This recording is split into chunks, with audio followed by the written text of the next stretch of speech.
Shalom Aleichem.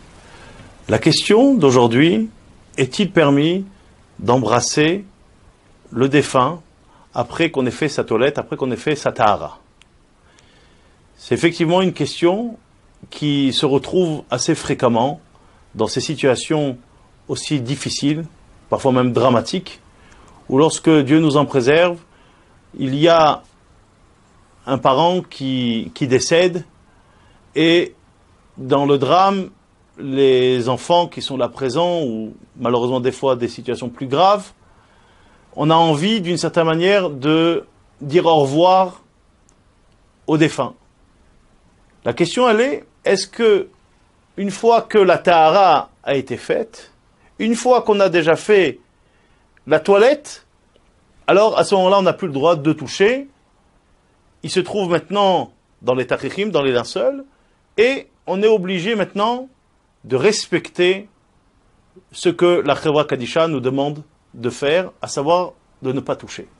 Ici à Yerushalayim, la Chevra Kadisha fait très attention à cela. Déjà qu'il n'y ait pas de contact après la tahara, après donc qu'on a fait la toilette, pour qu'il reste sain et qu'on puisse l'enterrer de la meilleure manière.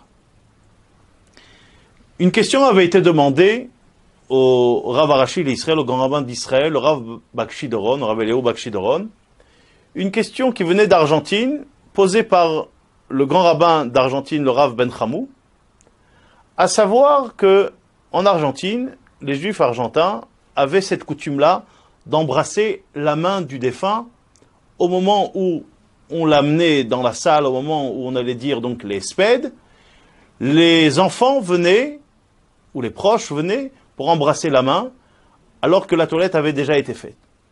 Et c'était une marque de respect, une marque d'amour, et aussi d'une certaine manière, une marque de séparation. C'est-à-dire, voilà, l'ech les shalom, d'une certaine manière, de quitter le défunt.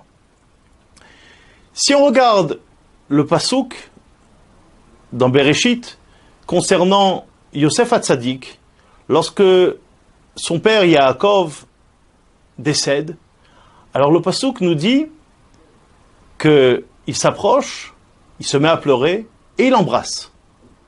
Alors a priori, cette coutume-là d'embrasser le défunt, c'est quelque chose qui effectivement est tiré de la Torah. Mais de l'autre côté, certains commentateurs nous disent, attention, ce qui est dit pour Yosef Hatzadik n'est pas dit pour tout le monde. Effectivement, Yosef Hatzadik a fait, mais bon, d'abord, certains disent que c'était au moment où la Neshama commençait à partir, donc c'était avant qu'il y ait eu donc la toilette, et à ce moment-là, d'une manière instinctive, il s'est approché, il s'est mis à pleurer, il a embrassé son père.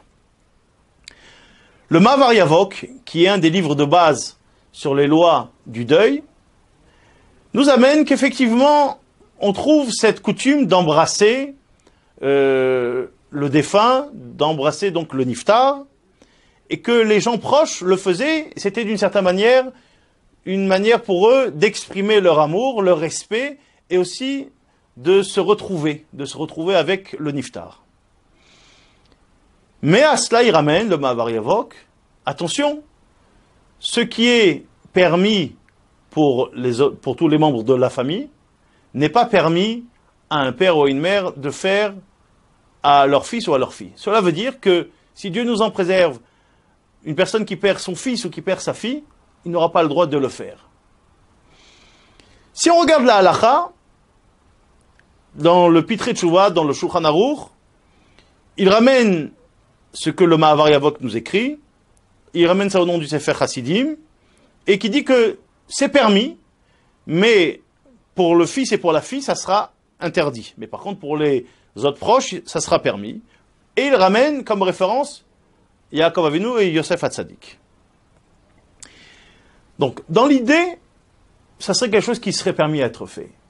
Surtout, et cela, le Rav Bakshi Doron l'écrit, on parle ici d'embrasser la main. On ne parle pas d'embrasser le visage, en sachant très bien que les tachichim, donc les habits, les linceuls, ont recouvert tout le corps. Donc, on ne parle pas maintenant de venir et d'embrasser sur le visage, il est clair. On parle tout simplement de venir et d'embrasser la main. Donc, si on regarde la halakha, la chose pourrait être permise. Mais de l'autre côté, on connaît les paroles du Chida, qui nous dit attention, ne pas s'approcher du niftar. Et une personne qui vient pour l'embrasser, Dieu nous en préserve, il risque qu'il soit emporté avec lui, qu'il puisse l'amener, Dieu nous en préserve, dans l'Olam Haemet.